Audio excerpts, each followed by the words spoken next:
Jadi setinggi apapun tanggul yang kita buat, kalau hulunya tidak diselesaikan masalahnya, ya, tapi kalau hulunya nggak diselesaikan, akan selalu ada permasalahan yang serius.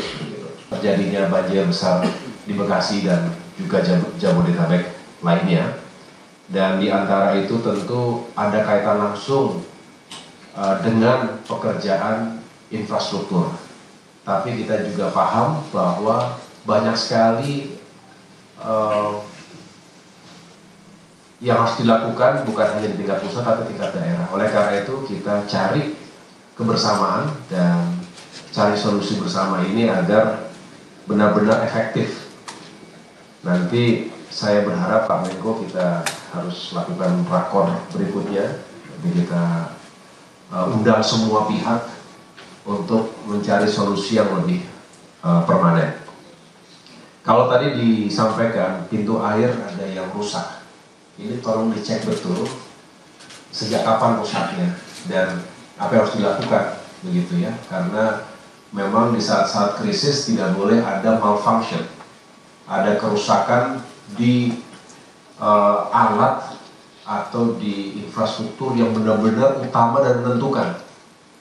Nah ini contoh bahwa kita harus cegah kerusakan-kerusakan seperti ini agar tidak terjadi lagi kemudian di masa depan.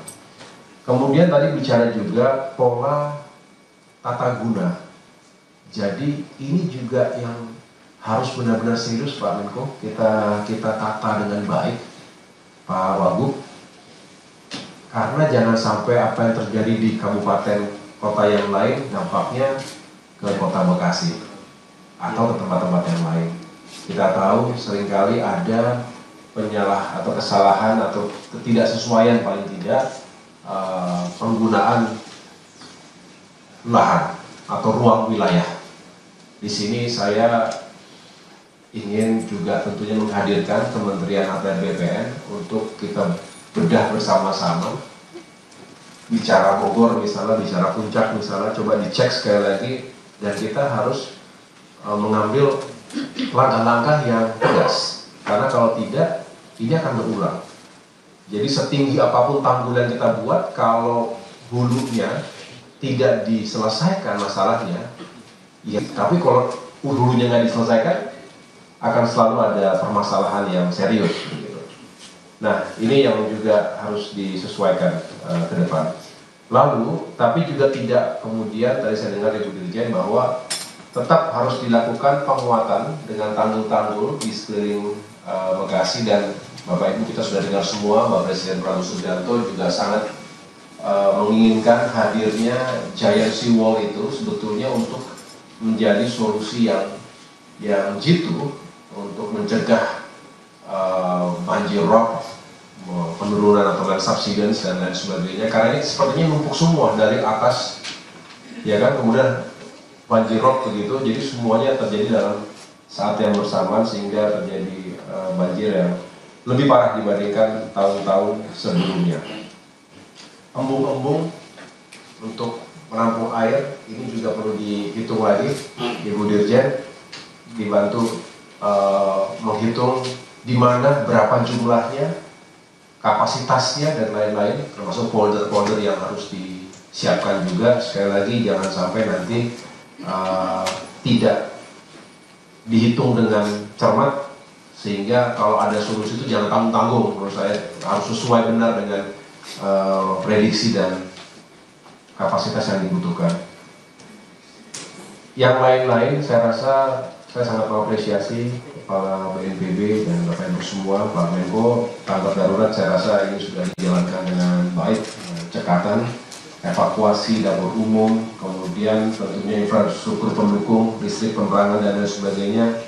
Dan memang rekayasa atau operasi modifikasi cuaca ini memang harus menjadi andalan juga dalam menghadapi krisis iklim, cuaca ekstrim yang kita seringkali juga hanya mendapatkan konsekuensi itu apa yang terjadi di dunia. Oleh karenanya memang pendekatan operasi modifikasi ini saya rasa juga harus dikedepankan. cost-nya kita berbagi Bapak Ibu sekalian, mudah-mudahan bisa terus dilakukan, terutama nanti di tanggal berapa, 11 ya, sampai dengan 20 Maret yang diperkirakan menjadi puncak curah hujan di Jabodetabek ini.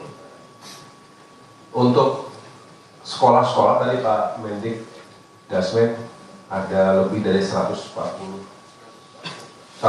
sekolah. Ini juga harus kita perhatikan anak-anak kita, sehingga nanti alat-alat kebersihan tadi dibayangkan seperti ya pasti masih berantakan sekali ya, padahal suasananya mau ujian lagi Ramadan begitu. Jadi memang kita harus staff betul, Bapak Ibu staff, dan mudah-mudahan bisa segera dilakukan pembersihan sehingga kotanya kembali beraktivitas lebih normal lagi. Jembatan-jembatan putus, langkah cepatnya memang dengan jembatan Deli punya angkatan darat, tapi nanti juga dihitung lagi Pak untuk membangun jembatan yang lebih permanen. Nanti kita juga bantu hitung dari Kementerian PU ya. Dengan demikian harapannya tidak terlalu mengganggu mobilitas masyarakat termasuk barang ketika ada jembatan yang sudah sangat membahayakan. Kita harus perbaiki dan perkuat lagi. Saya rasa itu Pak yang dapat saya perkuat dari apa yang disampaikan oleh Bapak Menko PMK. Kami dari Kemenko Infrastruktur tentunya siap dan ingin terus memberikan dorongan, dukungan. Kami ingin memastikan juga bahwa ketika kita merencanakan sesuatu yang baik untuk masa depan Indonesia, tapi di depan mata kita yang lebih urgent adalah membantu rehabilitasi dan rekonstruksi daerah dan masyarakat pasca bencana, karena justru mereka lah yang harus didahulukan sebelum kita berpikir yang lainnya. Tapi tentu kita juga berpikir jangka panjang agar ini tidak terulang lebih buruk lagi di masa depan.